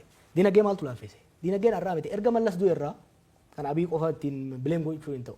Erga mallas du'e irraa mallas jeneraaloota bakka adda addaa kaa'ee qondaalota kana gaafa mallas du'u qondaalonni jeneraalonni qabeenya biyyattii saamutti seenan. Sochiin godhaa turres dinagdeen laaffise. Jarri ammaa kun immoo erga dhufe maal ta'e? Tokko lola Tigraay qofatti doolaara biliyoona 28 oli kan kasaarame. Imagine dinagdeen Itoophiyaa guddaan tokko Oromiyaadha lama Amaara. Naannoo sanitti sochii dinagdee godhamaa jiruun sochii lolaa godhamuun dinagdee laamsha'ee jira. Kanaaf bifa lolaatiin daldalli hanqateera, qonni hanqateera. Sababa lolaatiin immoo investimentiin biyya keessaa ta'e biyya alaa qaqal'atee dhaabbateera. Tun balaa lolaati. Maallaqa xiqqoo irraa haftee maal godhaa jiran? Beeta mangistii cululuqaa ittiin ijaaranii. Riizoortii isaan qoftii fi araboonni fi warri biraa dhufanii wajjin bashannan qofa ittiin ijaaranii. Maallaqa xiqqootti hafteen. Biyya tokko keessa biyya tokko kan guddisu investimentiin mootummaa garam deemuu qaba. Productive sector kan jennuun qonna irratti deebi'uu qaba. Faabirikaa irratti deebi'uu qaba. Yeroo har'aas Itoophiyaan beeta mangistii ijaaruu miti kan isiin malu. Warshaa xaa'oo ijaaruu qabdi turte. Deengadda oduu tokkoon arge. Itoophiyaan warshaa sukkaraa mootummaan warshaa sukkaraa 8 qaba. Tokko qofatu hojjeta. 7 dhaabateera. Maaliin dhaabate beektaa? Malawaawwaca spare parts doolaara dhabane waan ittiin bitan. Maaliif? Doolaarri biyyattii kaan lolli dhabamsiiseera. Kaafe masaraa mootummaa fi riizoortii bashannanaatiif bahaa jira jechuudha. Kanaaf dinagdeen biyyattii laamsheera. Lolli maal godhaa jira? To'annoo mootummaan qabu harkaa fuudhee dinagdee keessattuu gama baadiyyaatiin jiru. Remember qabeenyi Itoophiyaa sochiin Itoophiyaa guddaan qonna. Qonni dhaabateera.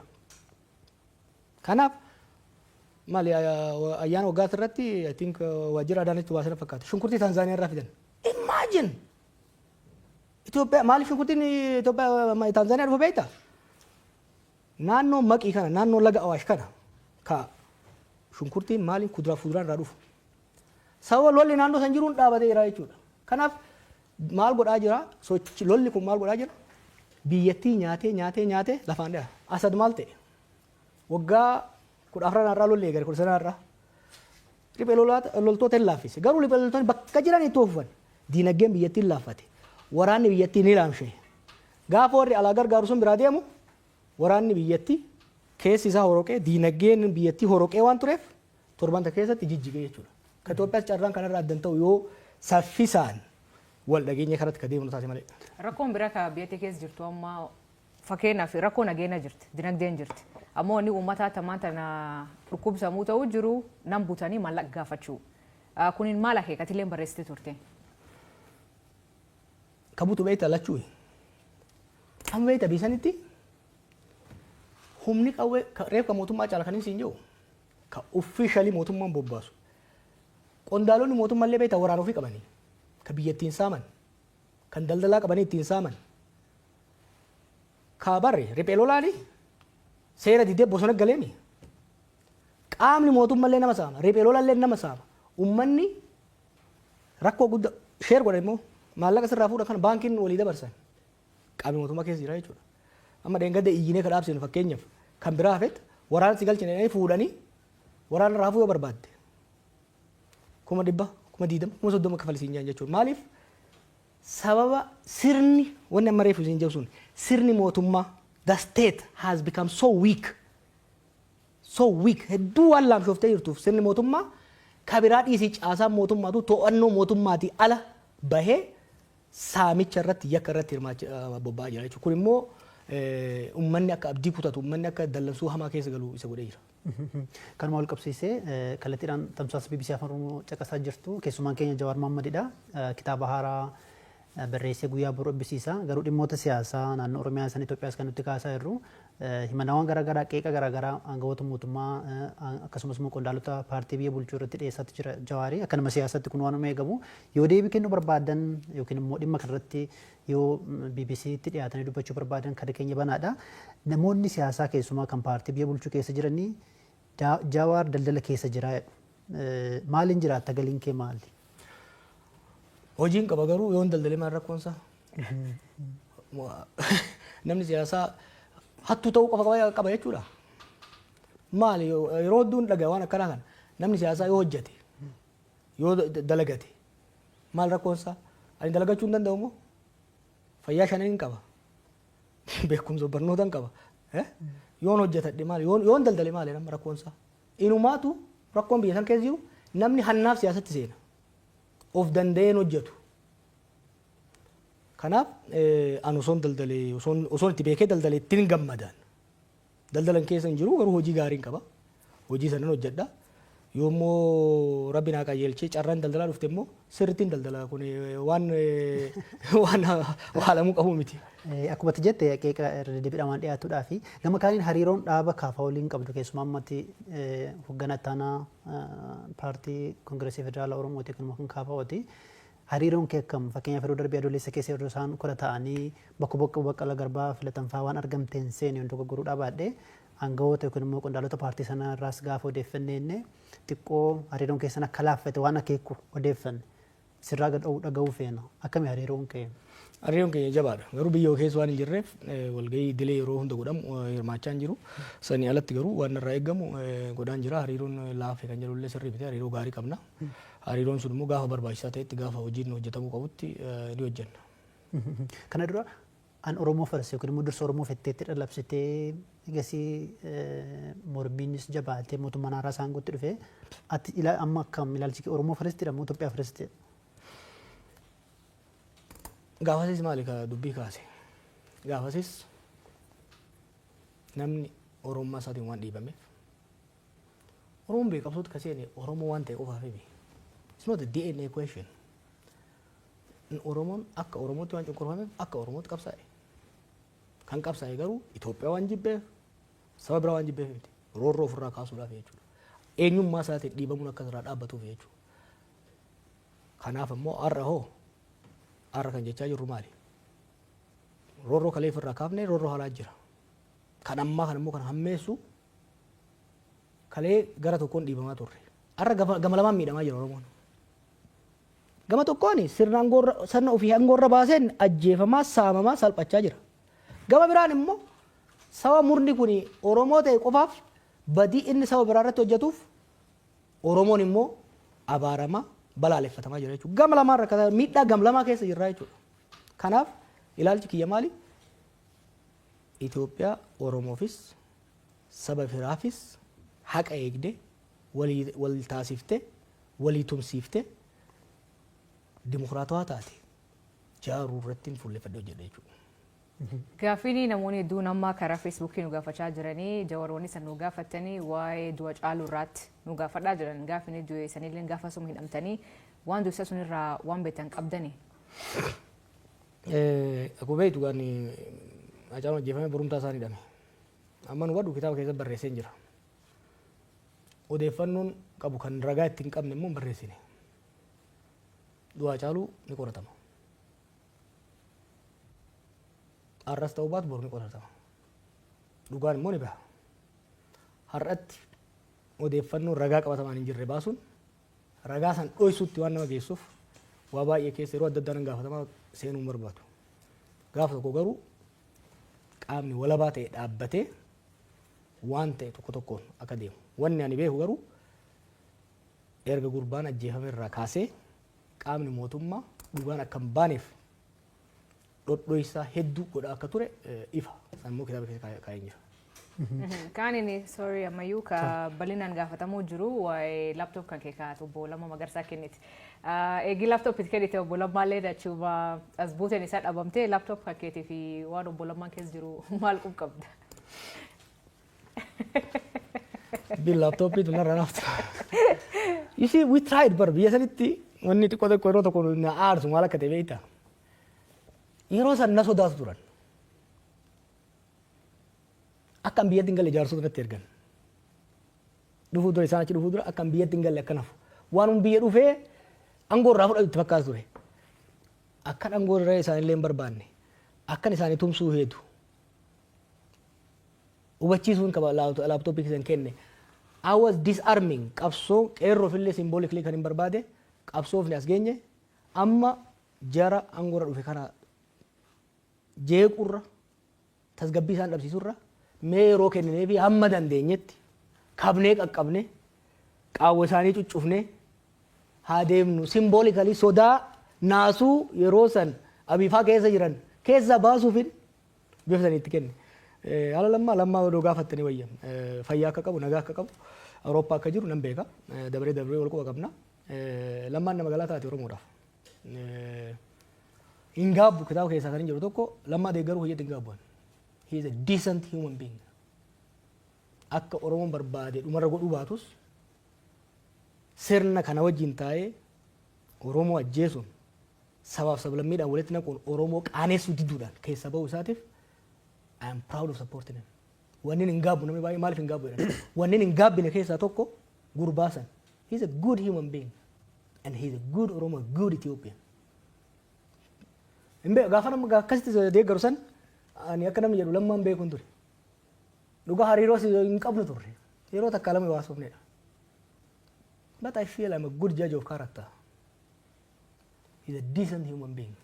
And har'as taanaan namoonni baay'een of course maal calliseedhanii miti. Saba miidhurra akaakayyuun kiyya tokko maal jedha. Waa tolchuu dadhabde waa balleessurraa of qusachuu danda'uun waan gaariidha. Kanaaf an ammas I have a huge respect isaaf. Okay, wal quba qabdu jechuudha. Yes. Tole gaaffii tokko dabalee gasii booda asilitti dabarsa. Amma rakkoo baay'eetu jira Itoophiyaa keessa akkatti kaaftee akka nama siyaasa tokkotti political economic immoo siyaasa diinagdee akkamitti wanna kanaaf furmaata fiduu danda'a. First thing first. Karaan irra deemamaa jiru qileetti nu galchee akka jiru balaa hamaa keessa biyya galchee akka jiru amanuu gaafata. Dongorri guddaan misoora siyaasaati.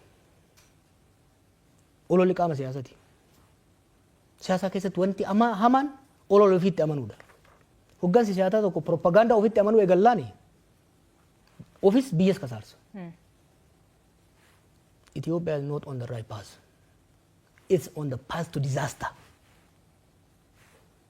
Abiyyee fi jarri isa bira jiru kan amananii fudhatuu danda'u qaban. Haalli Oromiyaa keessa jiru, haalli Tigraay keessa jiru, haalli Amaaraa keessa jiru harka mootummaatii ala bahee jira. Kuni maal gaafata? Araara gaafata. Ani ni beekta. Humnoota bosona jiran kanaan nan qeeqama. Tarii kana dhabamsiisuu barbaadanis baay'ee Oromiyaattis Amaarattis. That is no personal. Garuu bakka bu'ee sitti himuu nan danda'a. Humnoota hidhatanii deeman kana amansiisuun ulfaataa miti nagayaaf. Ijoolleen hedduun isaanii qabsaa'ota mirgaati bar. Marroonfaa waggaa 20 abii dura waggaa 20 qabsoo keessa turan. Zammana kaasee fa'aa Eertiraa turan. At a minimum they know what they stand for. Karaa tarsiimoo isaan hordofan irratti waliigaluu dhabna malee ilaalcha isaan qaban irratti waliigaluu dhabna malee at the heart biyyi akka diigamtu fedhii hin qaban. Onne I can speak with confidence ijoollee nan beeka ijoollee kana. Wal falmaa turre wal beeyna wal loluu dandeenya. Ultimately garuu haala amma biyyi keessa jirtuun nagaa ala falli biraa hin jiru jedhanii tamanu. I challenge Abiifa. And I will bring ijoollee kana amansiisuudhaaf itti gaafatamummaa nan fudhadha. Nagaaf akka ta'aniif. Oromiyaa qofa osoo hin ta'in ka Amaaraas dabalatee. Ni amanu jedhee amanan biyyi akka diigamtu barbaadan. warri mootummaa beetii harka isaanii diqne maali maraatuun akkana maali maraatuun na'an baramma okay gaafa dura aangootti dhufani muuxannoon hin jiru wanta tokkotti fakkaatuu danda'a dargaggummaan jiraachuu danda'a amma hoo maali after 6 years of disaster namni xiqqoo mallee dhaabbatee fulaaluu danda'udha qaba kanaaf falli jiru maali garaagarummaa siyaasaa jiran daandii siyaasaa irratti waliin mari'atanii furuudha malee the clock is ticking. The clock is ticking. Abiyyafis biyyaafis the clock is ticking. Anaan waan irraa aguufi miti. Ijoollummaa irraa kaasee siyaasa sana nyaachaa waan abjoochaa waan hin jiraadheef na fakkaata wantoonni tokko tokko fagoon na mul'atan. And I can see clearly amma haalli amma deemaa jiru kun. Waniin amma iyyuuf waniin amma falmuuf immoo Itoophiyaaf qofaaf miti. Salphachuuf deeman salphina already keessa jiran salphina hamaa keessa seenuudhaaf deeman. Salphinni kun immoo anaafis naaf dabare akka nama Oromoo tokkotti akka lammii Itoophiyaa tokkotti jechuudha. Kanaaf karatti deemuu gaafata. Galatooma hordoftoota kennaa warreen hordofuu jirtan gaafii keessan arguu jirra. Gaafileen hedduun ka dhiyaatu kitaaba barreessuuf maltu si kakkaasee ka jedhu kan irra haasofne turree websaayit keenya ka BBC Afaan Oromoo irra dubbisuu dandeettanii kaanin kitaaba kan kee eebbisiisuu fi biyyoota garaagaraatti maluu fi kan Naayiroobii bor eebbifamaa asiin booda Awurooppaa deemta. Garuu kitaaba eebbisuu fi kaaniin qabsoo fuuldura yookiin qabsoo itaanuu irra haasa'uu fi jette maal jechuu? Bar dabre biroo tokko barreesseen ture. Kaaga amma gad dubbanu kana barbaree hin qabne wayii. Boqonnaalee qabsoo dabarsinee fi kan itti aanu. Callifnee ilaaluu hin dandeenyu. We owe it to our people. We owe it to the Ethiopian people. Oromoon hooggansi Oromoo anarraa dabalatee callifnee ilaaluu hin qabnu jechuudha callifnee ilaaluu hin dandeenyu. Dur irraa kaasee ergan biyya alaa dhaqee irraa kaasee aadaa tokkoon qaba. Yeroo yaadni tokko dhufu taawun hool uummata wajjin marii banaa godha. Yaada kiyyaan dhiyeessaa gaafiin hin dhufaa chaalenjiin hin dhufaa yaada san keessaa gabbifnee hojiitti seenna jechuudha. Clearly haalli amma Oromiyaan fi Itoophiyaan itti deemtu haalli jarri kun maqaa keenyan biyya ittiin deeman it is not sustainable. It's not beneficial. It's a disaster. Qabxii kana uummata wajji mari'achuun barbaada. Uummata wajji haasa'uun barbaada. Uummanni yaada kiyya challenge akka godhaniin barbaada. Anis challenge gochuun barbaada jechuudha. Kanaaf kitaabni akkuma carraa kana waliin dhufe malee amma marii sana irratti gaazexeessitoota akka keessanii bakka adda addaa jiran wajjinis haa ta'u uummata bal'aa biyyoota alaa keessa jiru wajjin mari'achuun barbaada jechuudha. Waan hin gaabbineef hedduu barreessite kitaaba kan keessatti ka uummati beekulleen hedduutu jira kaati hin gaabbineef. Ammoo xiqqoollee hin gaabbitu wanni ati irraa gaabbitu tokkollee hin jiru. Maaliin gabba Oromoo ta'ee dhalachuu kiyyatti immoo uummata kana qaanii keessa baasuu kiyyatti hin qaabbamu. Bar gaafa hin qabsoo seenu murbaa kanaan hin gadda ijoolleen jedheen kan manni areeda qabu. Ani qancaraadha beeyta. Ijoollummaa keenya irraa kaasee maal akka ture beeyta. Sababa rakkoo abaa'oo keessa uumamaa tureen Oromoon miliyoona 50 taate warra miliyoona 5 keessaa dhufeen akka feetetti dhiitamti waggaa 50 deemanii homaan fidan Oromoon mana barcaa dhayitu kanuma mana taaziyaa dhayitu kanuma mana farsoo dhayitu kanuma Oromoon hamilee wal cabsa Oromis hamilee wal cabsa ture. We changed that. Arriyoo xiqqaate Oromoon waa gochuun danda'u namni jedhu kamaraati malee hin jiru. Kamaraati illee hin jedhu. We proved. Ummata kiyya amane because I know my people. Ummata kiyya amane callifnee lafa makaanii girriin jenne akka jarri kaleessa jedhanitti kitaaba keessatti nagarta. We spend years after years hin qoranne qabsoo kamtu haala qabatamaa biyya keenyaatiif ummata keenyaatiif baasenne beekumsa keenya san teknoolojii ammayyaa wajjin haala uummanni keenya keessa jiruuf haala addunyaa wal qabsiifnet osoo tuffatamnu the biggest contribution an Oromoodhaa godhe cabaa hamileedhaa keessa baasudha. Repairing the collective collapse of self-esteem. Har'a immoo tokko kan aarsu kaleessa Oromoon qabsaa'uu hin danda'u jedheet saba keenya hamilee cabsuudhaaf irratti hojjaa turan. Har'a immoo Oromoon biyya bulchuu hin danda'u yeroo kitaaba keessatti yoo ilaaltanii turtan aangoon nuun malaa jee 2015 maal barbaaddan isaan maal barbaadan Finfinnee pirezidantii Oromiyaa si goona waan akka no aangoon nuun malaan jedhee jaba baasee jennaani Oromoon biyya bulchuudhaan qophoofneedhaan isin garsiifnan jedheen.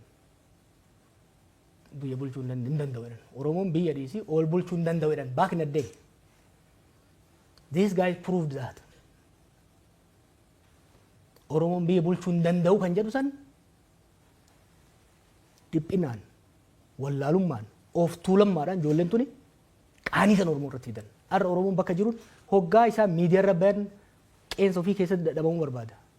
Oromoon bee uummata oral society uummata dubbannee dhagaa amansiisuu dandeenyu bara. Uummata hojjannee ofii miti addunyaa kanaadhaaf. Hayyoonni Oromoo bakka meeqatti addunyaa hoogganaa jiran. Har'a Oromiyaa diiganii dachee dhiigaa godhanii ummatoota Itoophiyaa abdii guddaa nurra ture yaadattaa 2018.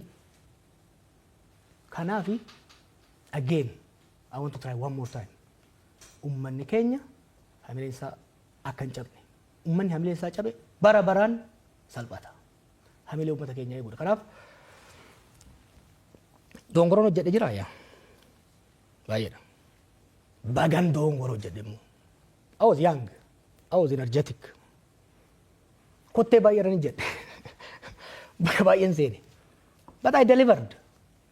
Anaaf warri wajjin hojjenne waan ummata keenya waadaa galle deliver godhaa geenye jechuudha. Kanaaf maaliif hin gaabbu jette?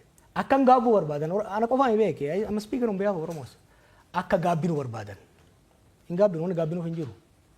Itti yaadne hojjenna hojii dongora keenya irraa hin baranne hin sirreessina itti deemna. Ammas yoo taate amma warri hedduun sirna kanaan gotti hidhuu keessaniif hin gaabbitan hin gaabbinu. Hin gaabbinu. Jallaa ormaa kaafnetti jallaan keenya dhufe. Jallaa kana kone hundiriirsinaa yoo karaarraa kaafna simple. Diriirsuun danda'ama. Ni alla dinnaan munni hogga jallate ibidda keessa. Hin beekan kazara akka tolchan hin beekan tolchan hin jiraami. Ibidda keessa. Yookiin jallata yookiin caba.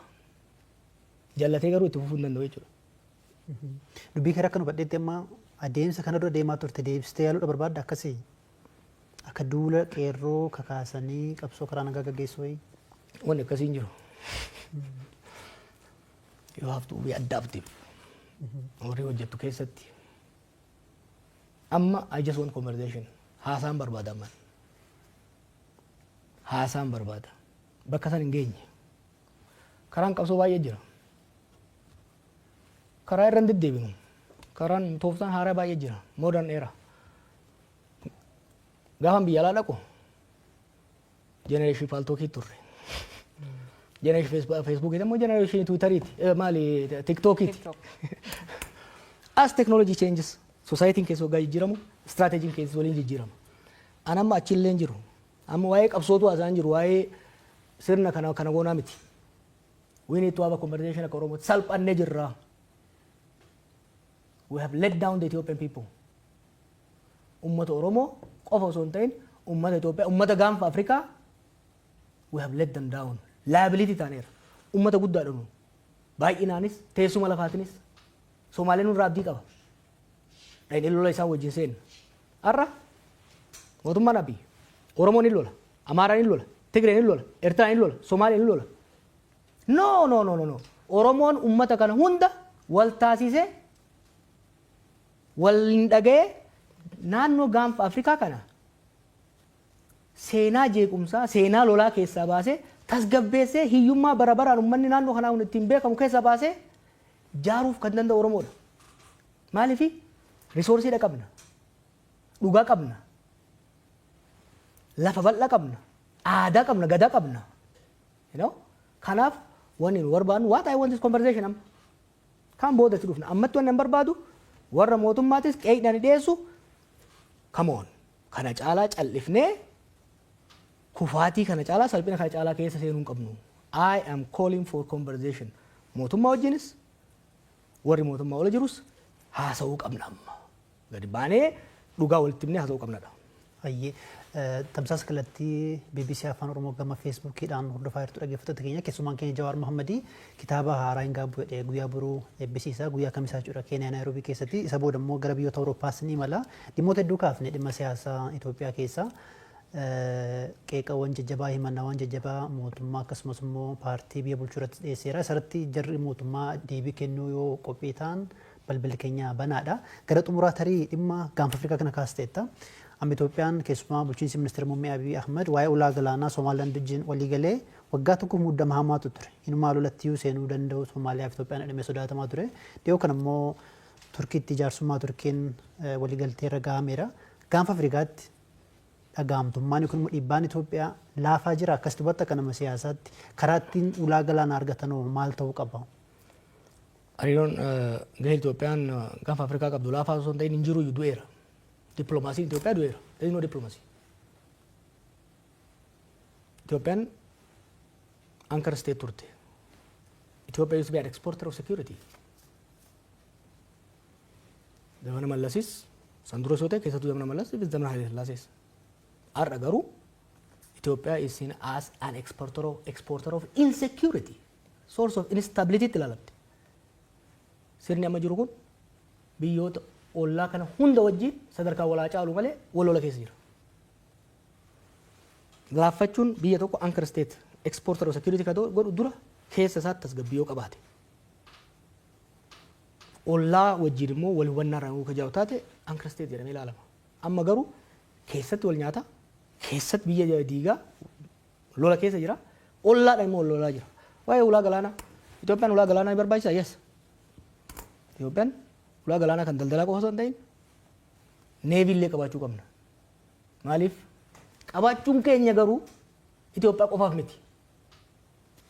Itoophiyaan dinagdee guddaas kan qabdu, waraana guddaas kan qabdu, uummata guddaas kan qabdu naannoo kanatti Itoophiyaadha. Naannoo kanatti humnoonni bakka fagoo irraa dhufan ulaa galaanaa Red Sea fi Indian Ocean kana irratti sochii guddaa godhaa jiran. Biyyoonni naannoo kanaa dantaa bishaan irraa qaban eegsifachuudhaaf humna kophaa isaaniitiin deemuu danda'an. Tumsa Itoophiyaa isaan barbaachisa. Itoophiyaan kana wanni humnaan godhuudhaaf deemtuuf hin jiru. Dantaan keenyaaf dantaan Somaaliyaa, dantaan keenyaaf dantaan Eertiriyaa kan wal falleessu miti. Eertiraan akka biyya tokkotti biyya walabaa siyaasa walabaa taatu malee diinagdeen isii Itoophiyaa irraa walaba ta'uu hin danda'u. Economically dependentiidhaan wajjin. Garuu humnaanin sirraa fuudha. Sin daammaca gaafa jetteen yaraan fedhellee taatu hamma fedhetti onnetu dhiitata. Dippiloomaasiidha gaafata. Uummanni Somaaliyaa keessattuu waggoota jahan dabretti ani bakka hundatti yeroo wal mormaa turre Abiy wajjin bakka hundatti Abiy waan tokko hin difeen godhaan ture. Imaammata Somaaliyaa irratti gaggeessuun. Yeroo dheeraadhaaf mootummoonni dhufaa dabran dhimma Somaaliyaa keessa seenanii jeequudhaan Somaaliyaas laaffisanii Itoophiyaafis madda rakkoo ta'aa turan. Abiy waggoota 5 aangoo irra ture kana gochuu dhabuun isaa galateeffatamuu qaba ture. Bara dabre all of a sudden waan rakkoo guddaa nuufi Somaaliyaa jidduu osoo hin ta'in sadarkaa addaatti godhamu keessa seenan. Qophii malee, tarsiimoo malee, tumsa odoo hin jaarratiin itti deemame. Bifa adda addaatiin balaaleffannaa dippiloomaasii bahaa dhihaa. Chaayinaa fi Ameerikaan dura wal ta'e. Dippiloomaatiik ayisoleeshinii keessa nu seensisee jechuudha. Dhiibbaan sun amma Abiy harka kennatee akka mallatteessu isa godhe. Credibility is the currency of foreign diplomacy jedha Tony Blair. Credibilityin mootummaa Itoophiyaa, sirna mootummaa Itoophiyaa baay'ee gadi bu'ee jechuudha. Kanaaf ulaa galaanaa nu barbaachisa. Warri didees hin jiru bar. Biyyoonni ollaa jiran kun nu barbaadan ta'e ni daas. Because ikonomii guddaa jira, potentiaalii guddaa jira, uummata guddaa jira. Sochiin daldala naannoo kanaa immoo laaffataadha. Nurratti wal loluu qaban turan Jibuutiinis, Eertiraanis hundumtu. Garuu immoo gaafa ati qoma dhawattee nam fudhadha jettee humnaan deemte kafuu hunduu dura dhaabate jechuudha. Kanaaf waan irraa baratamuu qabudha. Dongora guddaatu hojjetame. Rakkoon waggaa jahan kan agarre tokko maali? Yaanni gaggaariin waggaa dhufe akkaataan itti hojii hiikuudhaaf deemamu kan xiinxala bilchaataa fi beekumsa qabu ta'uu dhiiseet jarjarumaa fi hawwiidhaan. Ulaa galaanaa wadaba arganne jedhanii itti uummatatti wanni godhuun uummatuma harka dhoofsisuudhaaf jecha wanni godhamu kuni Itoophiyaas miidhaa jira.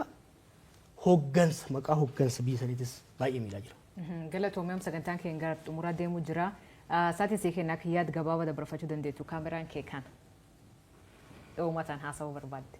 Daqiiqa gabaabaa keessatti. Tara uummata haasaa ture meemmoo. Gammallee uummata. Directly yaada uumaa yoo qabaatu. Rakkoon hin jiru uummata kiyya galmatti fuula isaa keessa ilaalaa ittiin haasa'aa warri BBC hedduu ulfaadha.